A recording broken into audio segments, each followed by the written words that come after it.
Ilang lugar sa Pangasinan binaha dahil sa malakas na pag-ulan. May ulat live si Russell Semorio. Russell? Sadyang malakas sa buhos ng ulan ang gumising sa mga residente dito sa Pangasinan kaninang umaga. Pero ayon sa Pag-asa, epekto ito ng umiiral na localized thunderstorm na pinalakas ng umiiral din na habagat. May ilang lugar din na binaha dahil sa mga naranasang pag-ulan. Problema ng ilang residente sa Barangay Kabuluan, Urdaneta City, Pangasinan ang baha na dulot ng pag-ulan. Aabot pa raw sa 2 talampakan ng lalim ng baha sa ibang bahagi ng barangay. Barado raw ang drainage canal kaya hindi maayos ang agos ng tubig.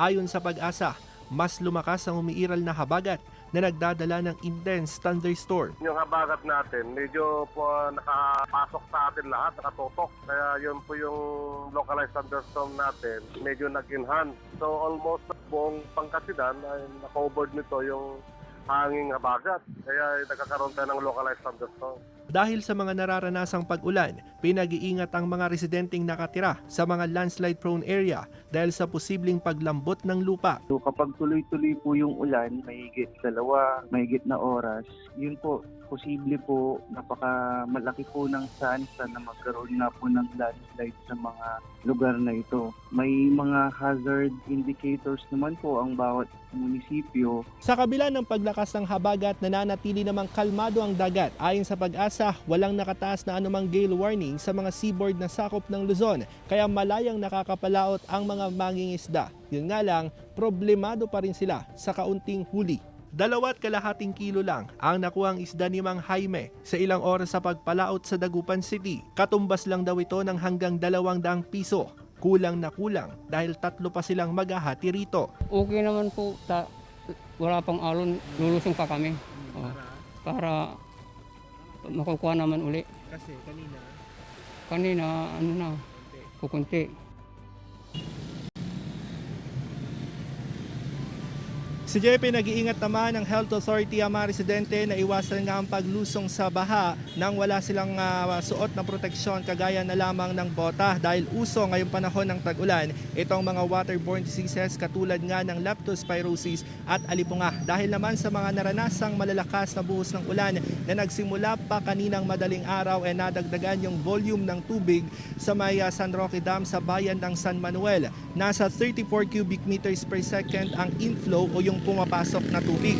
Kaya sa mga oras na ito, nasa 228.93 meters ang water level ng San Roque Dam. Mas mataas ito kumpara sa naitalang water level niya kahapon na umabot ng 228.50 meters above sea level. Nalusaw naman na yung binabantayang low pressure area sa loob ng Philippine Area of Responsibility maging yung high pressure area na nagdudulot naman ng maalinsangang panahon. Pero ayon sa Pag-asa, nasa 1 hanggang 2 bagyo yung inaasahang papasok ngayong buwan ng Hulyo dito sa bansa, habang 2 hanggang 3 bagyo naman ang inaasahan na mamumuo sa loob ng Philippine Area of Responsibility sa buwan ng Hulyo. Kaya pinag-iingat pa rin ang mga residente na dapat laging handa. Si Jay.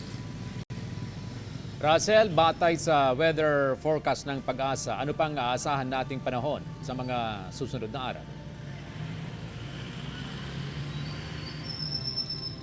Yes, Jay, sa ating interview sa Pag-asa, sinabi nila na mas malakas yung pag-iral ngayon ng habagat kaya inaasahan pa yung malalakas sa buhos ng ulan sa mga susunod na araw hanggang sa weekend. Ito yung localized thunderstorm na tinatawag at mas malakas daw yan tuwing dapit hapon o gabi. At may abiso rin ang Pag-asa batay sa kanilang weather forecast na sa mga susunod na 2 oras inaasahan din na makakaranas ng malalakas sa buhos ng ulan ang ilang probinsya dito sa hilagat gitnang Luzon. Kaya dapat ay nakamonitor palagi dito ang otoridad o MDRRMO ng bawat municipality. Ayon kasi sa PDRRMO, kapag tuloy-tuloy yung buhos ng ulan sa loob ng 2 oras, kailangan nilang maging alerto at talagang tignan yung sitwasyon ng mga residente na nakatira sa mga low-lying areas o yung mga residenteng nakatira naman sa mga landslide-prone area. Si Jay.